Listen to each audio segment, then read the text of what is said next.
Buenas gente, aquí Daindow, hoy veremos al SCP-049, el doctor de la peste, vamos allá.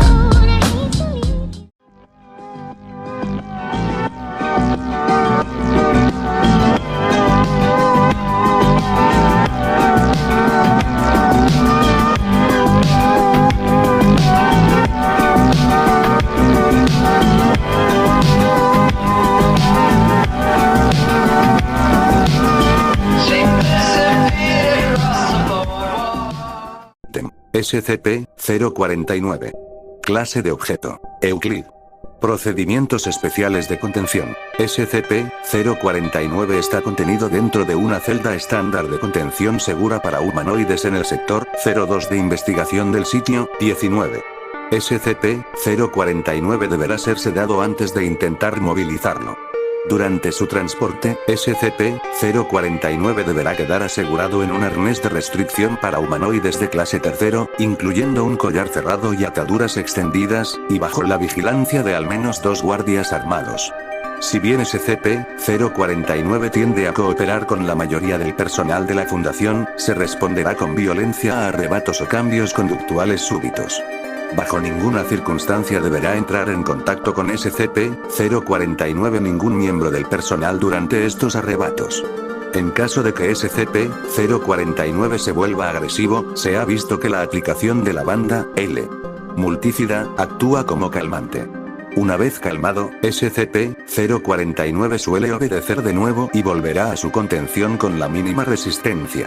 Para facilitar la contención de SCP-049, el ente recibirá el cadáver de un animal recientemente fallecido, típicamente, un bovino u otro gran mamífero, una vez cada 2 semanas para su estudio. Los cadáveres que se conviertan en casos de SCP-049-2 serán eliminados de su celda de contención e incinerados. Ya no se permite el contacto con seres humanos a SCP-049, y toda petición al respecto le será denegada. SCP-049 es un ente humanoide de unos 1,9 metros de estatura, que tiene la apariencia de un doctor de la plaga medieval. Si bien SCP-049 parece llevar los ropajes gruesos y la máscara de cerámica propias de esa profesión, sus prendas parecen haber crecido a partir del cuerpo de SCP-049 a lo largo del tiempo, y es casi indiscernible de la forma que pueda haber bajo ellas. Los rayos X indican que, a pesar de esto, SCP-049 tiene una estructura esquelética humanoide bajo su capa exterior. SCP-049 es capaz de hablar en varios idiomas, si bien prefiere el inglés o el francés medieval. Aunque SCP-049 es cordial y coopera con el personal de la Fundación por regla general, puede irritarse notablemente o volverse agresivo en ocasiones en las que siente que se halla en presencia de lo que llama la pestilencia. Si bien la naturaleza precisa de esta pestilencia es desconocida por el momento para los investigadores de la Fundación, parece ser una fuente de notable preocupación para SCP-049. SCP-049 será hostil hacia aquellos individuos a los que vea como afectados por la pestilencia, llegando a ser necesaria su restricción física al encontrarlos.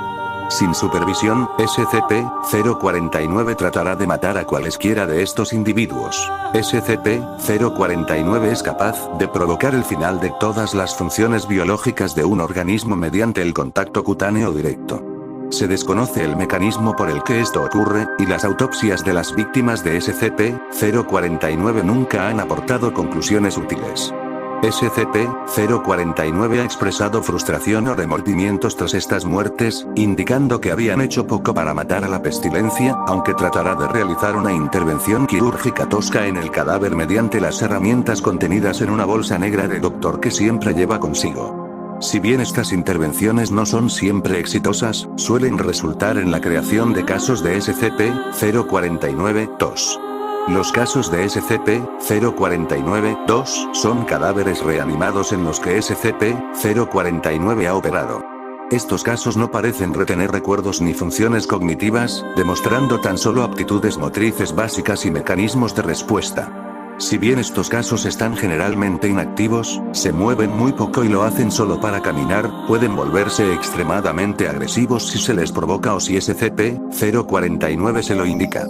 Los casos de SCP-049-2 manifiestan funciones biológicas activas, pero son enormemente diferentes a las propias de la fisiología humana conocida. A pesar de estas alteraciones, SCP-049 insiste en que los sujetos han sido curados. Bueno chicos, eso sería todo por hoy, nos vemos la siguiente semana, bye.